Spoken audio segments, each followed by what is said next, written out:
Hello friends, staff selection commission SSC की ओर से नया इंपॉर्टेंट नोटिस आ गया है और यह जो नोटिस है वो बहुत ही अच्छा है। आप लोगों को मैं एक एक करके सारी चीज़ों को बताता हूँ। तो जो चैनल में नए हैं वो चैनल को सब्सक्राइब कर ले, क्योंकि यहाँ पे मैं ऐसे ही आप लोगों को वीडियो भी बताता हूँ और साथ ही साथ में आपको जानकारी भी दिया जाता है यहाँ पर। तो चलिए फिर मैं आप लोगों को एक एक करके सारी चीज़ों को बताता हूँ। तो यहाँ पे आप देख रहे हैं ये जो नोटिस है, ये जो है कंबाइंड हायर सेकेंडरी यानी 10+2 लेवल एग्जामिनेशन 2021 को लेकर के है। यानी कि 10+2 लेवल का जो एग्जाम होगा एसएससी की ओर से, उसी के बारे में यह नोटिस है। तो अब जितने भी कैंडिडेट्स हैं जो 10+2 पास किए हैं वो अब इसको भर सकते हैं। तो dates for submission of online application, तो ऑनलाइन एप्लीकेशन आप 1 फरवरी 2022 से 7 मार्च तक भर सकते हैं। तो ये जो इंपॉर्टेंट डेट है ये आप लोगों को ध्यान रखना है। साथ साथ लास्ट डेट जो है ऑनलाइन एप्लीकेशन का वो तो आपको बता ही दिया मैं, यहाँ पे 7 मार्च को है last date and time for making online fee payment. Online fee payment का जो है लास्ट डेट हुआ है 8, मतलब एक दिन के बाद, यानी कि 8 मार्च को है last date and time for generation of offline चालान। ऑफलाइन चालान भी आप लोग पे कर सकते हैं, तो उसके लिए 9 मार्च का डेट है, ये भी ध्यान रख सकते हैं। Last date for payment through चालान during working hours of bank, तो चालान के थ्रू आप पेमेंट करना चाहते हैं तो उसके लिए जो लास्ट डेट है वो है आपका 10 मार्च तक, यानी कि 10 March 2022। Date of window for application form correction and online payment of correction charge, तो यहाँ पे जो विंडो खुलेगा अगर किसी का फॉर्म फिलअप में गलती हुआ है तो उसके लिए जो है लास्ट डेट जो दिया हुआ है यहाँ पे आपका है 11 मार्च से लेकर के 15 मार्च तक में आप लोग उसको चेंज करा सकते हैं या उसको सुधार सकते हैं। Schedule of computer based examination tyre 1, तो टायर 1 का जो एग्जाम होगा वो मई 2022 में होगा। आपको ये ध्यान रखना है जो सीबीटी होगा यहाँ पर कंप्यूटर बेस्ड एग्जाम, इसके लिए वो आपका मई में है। और जो टायर 2 एग्जामिनेशन होगा डिस्क्रिप्टिव पेपर होगा वो आपका टू बी नोटिफाइड लेटर वो आपको बाद में बता दिया जाएगा। तो ये जो आपको डेट्स है वो डेट्स को ध्यान रखना है आपको, जो कि आज 1 फरवरी से ये बढ़ाना शुरू हो गया है, तो आप लोगों को ध्यान रखना है। यहाँ पर जो है वो चीजें क्या क्या है उसको मैं थोड़ा सा एक करके बताता हूँ, जो जहाँ जहाँ से जानकारी होगा। तो यहाँ पे तब selection commission will be hold a competitive examination for requirement of the post of lower division clerk, यहाँ पे एलडीसी के लिए है। साथ ही साथ जूनियर सेक्रेटरिएट असिस्टेंट का है, पोस्टल असिस्टेंट है, सॉर्टिंग असिस्टेंट है और डाटा एंट्री ऑपरेटर है। तो इसके लिए वेरियस मिनिस्ट्री डिपार्टमेंट ऑफिस में होगा आपका government of India and various constitutional bodies statutory body tribunals. It's the details of the examination are as under, तो इसके बारे में है कि आपको एलडीसी में जूनियर सेक्रेटरीट होगा, पोस्टल असिस्टेंट में होगा, इन सारे पोस्ट में आपका यहाँ पर सिलेक्शन होना है। पे स्केल आप देख सकते हैं, ये जो है एलडीसी आप देख सकते हैं जूनियर सेक्रेटरीट है। पे स्केल है आपका 19,900 से 63,200 तक। पोस्टल के लिए आप यहाँ पे साथ साथ देख ही सकते हैं। और फिर यहाँ पे डाटा एंट्री ऑपरेटर के लिए भी यहाँ पर है, साथ ही डाटा एंट्री ऑपरेटर है डीईओ और ग्रेड 1, ये दोनों अलग अलग है, तो इसका भी देख सकते हैं। Vacancy will be determined in due course. Upload vacancy position will be uploaded on the website of the commission. Candidates corner tentative vacancy. तो यहाँ पे आप कैंडिडेट्स कॉर्नर में जाकर के ऑफिशियल वेबसाइट में देख सकते हैं इसको। अब यहाँ पे जो है रिजर्वेशन है, तो यहाँ पे जो है ST SC लोग के लिए भी रिजर्वेशन दिया गया है। साथ ही साथ यहाँ पे और चीजें भी है वो आप लोग यहाँ पे देख सकते। तो ये जो है थोड़ा बहुत है। उसके बाद यहाँ पर permission of disability for PWD ये भी दिया हुआ है। तो यहाँ पे आप इसको सामने से देख सकते हैं किस प्रकार से है, बहुत ज़्यादा ही पेज में दिया हुआ है। तो इसी कारण से जो इंपॉर्टेंट चीज़ें है वो मैं आप लोगों को बता देता हूँ थोड़ा सा जल्दी में।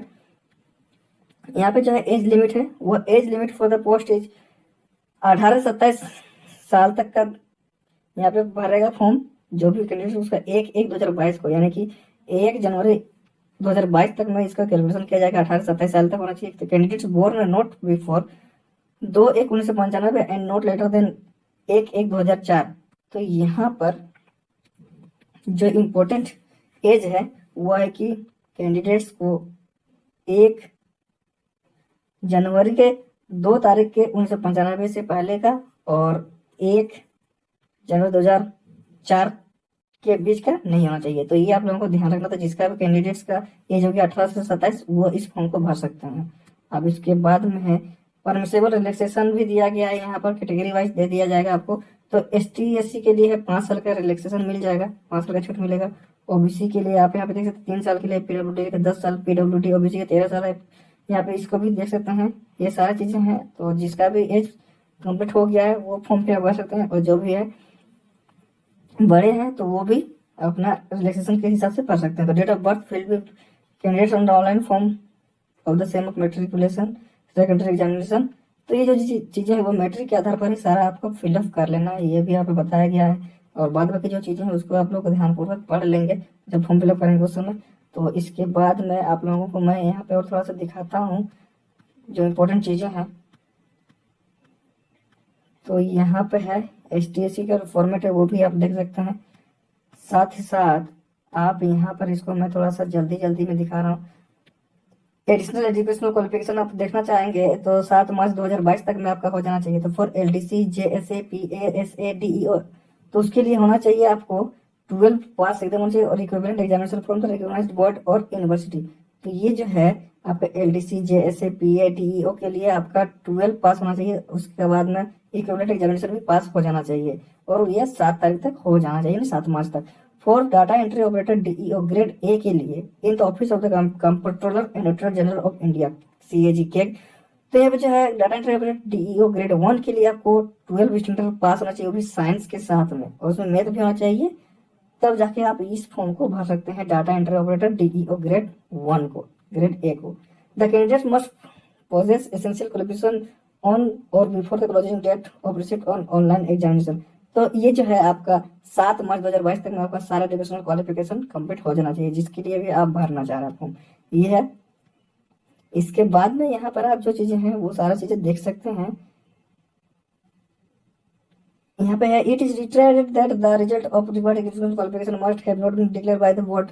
तो मतलब साफ साफ कहा गया है कि आपका उससे पहले तक में सारा चीज हो जाना चाहिए, तब जाके आपको कोई दिक्कत नहीं होगा डॉक्यूमेंट वेरिफिकेशन के लिए और सिलेक्शन के लिए किसी भी चीज में। तो ये आप लोगों को ध्यान रखना है। और यहाँ पर आप हाउ टू अप्लाई में देख सकते हैं कि आप ऑफिशियल वेबसाइट में जाकर के विजिट करके इसको डाल सकते हैं। साथ ही साथ यहाँ पे जो फोटो है वो आपको 20 से प्लस KB का होना चाहिए। The photograph should not be more than 3 months and alter the date of publication of the notice of examination. तो ये 3 साल पुराना नहीं होना चाहिए ये फोटो है, और इसका जो है साइज वो तो आप लोगों को ध्यान में देखना ही है। द फोटो प्रॉपर डाउनलोड होना चाहिए, अगर थोड़ा बहुत भी इधर उधर होगा तो वो एक्सेप्ट नहीं किया जाएगा, ये भी आप लोग देख रहे हैं। और ये जो है लास्ट डेट वो तो आप लोगों को मैंने बता ही दिया है, और जो भी लास्ट डेट था वो आप लोगों को ध्यान कर लेना है। अब अप्लीकेशन फी में है कि 100 रुपया लिया जाएगा। जो यहाँ पे है SC है, ST है, PWD है, SM है, उन लोगों को यहाँ पे फी नहीं लिया जाएगा, एक्सेप्टेंट ऑफ फी लिया हुआ। और बाद बाकी आप लोग फी को Bhim UPI SBI debit card ये सब से आप पे कर सकते हैं, ये भी है। और इसके लिए जो लास्ट डेट है वो भी आप लोगों को मैंने बता ही दिया कि 8 मार्च तक आप लोग पे कर सकते हैं। इसके बाद में यहाँ पे जो है सारा चीज़ें हो जाएगा क्लियर। फिर एप्लीकेशन फॉर्म करेक्शन के लिए जो है आपका 4 दिन का टाइम दिया जाएगा, जो कि है 11 मार्च से 15 मार्च तक में। तो ये आप लोग अच्छे से याद कर लेंगे। विंडो पर एप्लीकेशन फॉर्म करेक्शन भी आ जाएगा। फिर यहाँ पर है 200 रुपये का चार्ज लिया जाएगा और 500 रुपये का चार्ज लिया जाएगा फर्स्ट टाइम और सेकंड टाइम में, ये भी आप लोगों को ध्यान में रखना है। इसके अलावा मैं यहाँ पे बहुत ज़्यादा पेज है, तो देखिए मैं आप लोगों को कितना बता दूंगा। यहाँ पे सेंटर ऑफ एग्जामिनेशन दिया गया, विभिन्न सेंटरों में रहेगा एग्जाम, तो आप लोग अपने हिसाब से सेंटर चूज कर लीजिएगा जो भी कैंडिडेट्स फॉर्म फिलअप करेंगे। यहाँ पर है, अब एग्जामिनेशन के बारे में बताता हूँ मैं। तो स्कीम ऑफ एग्जामिनेशन जो है वो है कि examination contract of computer based exam tier 1 और descriptive paper tier 2 and skill test typing होगा पेपर 3, यानी कि टायर 1, टायर 2 और टायर 3 होगा। जो सबसे पहले होगा कंप्यूटर बेस्ड एग्जाम, उसके बाद में CBT में 2 में जो होगा वो डिस्क्रिप्टिव पेपर, और 3rd में स्किल टेस्ट होगा, जिसका जिसका स्किल टेस्ट होगा वो। तो ये सब आपको सारी चीज़ें अच्छी तरीके से ध्यान रखना है। फिर 3 फेज में एग्जाम होगा। अब देखिए यहाँ पे जो है टायर 1 में है कंप्यूटर बेस्ड एग्जाम का सब्जेक्ट है इंग्लिश है, जनरल इंटेलिजेंस है, क्वांटिटेटिव एप्टीट्यूड और जनरल अवेयरनेस है। ये 25-25 क्वेश्चन रहेंगे और साथ में उसका जो डबल मार्क रहेगा। तो ये आप लोगों को पूरा अच्छी तरीके से ध्यान रखना है। टायर 1 का एग्जामिनेशन जो होगा वो ऑब्जेक्टिव होगा, मल्टीपल चॉइस होगा, ये आप लोग ध्यान रखेंगे। फिर नेगेटिव भी रहेगा, ये भी आपको याद रखना है। और फिर नॉर्मलाइज फॉर्मूला के हिसाब से भी आपका कट ऑफ मार्क्स और फाइनल मेरिट निकलेगा, ये भी यहाँ पे कहा गया है। और जो इसका आंसर की होगा वो भी आपको बाद में जारी कर दिया जाएगा, ये भी कहना है। साथ साथ में यहाँ पे जो है आप सिलेबस देख सकते हैं, यहाँ पे बहुत सारा सिलेबस है, तो आप लोग इसको भी अच्छे तरीके से ध्यान में पढ़ेंगे। आप देखिए टायर 2 का जो डिस्क्रिप्टिव पेपर है उसमें आप देख सकते हैं कि 100 मार्क का होगा पेपर मोड में। दिन का descriptive paper will be 1 hour का होगा। तो यहाँ पर होगा आपको ऐसे और लेटर लिखना है, ये the minimum qualification marks in tyre 3 is 33%, यानी कि 33% आपको लाना, तब जाके ये पास जाएगा। ये हिंदी इंग्लिश में हो सकता है, यहाँ पे लिखा है। और इसके बाद में आपको जितना भी चीज़ें है वो सारी चीज़ आपको ध्यान में रखना ही है। तो टायर 3 स्किल टेस्ट है, ये सब सारी चीज़ें हैं। तो यहाँ पे आप एक एक करके सारी चीज़ को देख सकते हैं, मैं बार बार बता दे रहा हूँ। और यहाँ पे जो है टाइपिंग भी है, यहाँ पर सारा चीज़ वो भी आप लोग देख लीजिएगा, जितने भी कैंडिडेट्स हैं। और इधर में जो भी चीज़ें हैं वो आप लोग अच्छी तरीके से पढ़ लेंगे तो आप लोगों को फिर कोई दिक्कत नहीं होगी। तो दोस्तों फाइनली मैं आप लोगों को ये बता रहा हूँ कि जो भी है यहाँ पर एसएससी की ओर से जो है combined higher secondary 10+2 level examination 2021 का जो है नोटिस आ गया है। और इसका जो है डेट यहाँ पे ऑनलाइन करने का वो 1 फरवरी 2022 से लेकर के 7 मार्च तक में होगा। और लास्ट डेट जो है वो भी आपको बिल्कुल अच्छी तरीके से ध्यान रखना है कि यह है आपका 7 मार्च तक में आपको फॉर्म फिलअप कर लेना है। तो जितने भी कैंडिडेट्स हैं जो 10+2 पास में, वो अब इस फॉर्म को आज से ही भर सकते हैं। तो ये एक बहुत ही अच्छा नोटिस आया हुआ है एसएससी की ओर से। आप लोग पढ़ने में ध्यान दे दीजिए और तैयारी करना शुरू कर दीजिए, ताकि अब एग्जाम आए तो फिर आप आसानी से क्रैक कर सकते हैं, आसानी से इस एग्जाम को पास कर सकते हैं।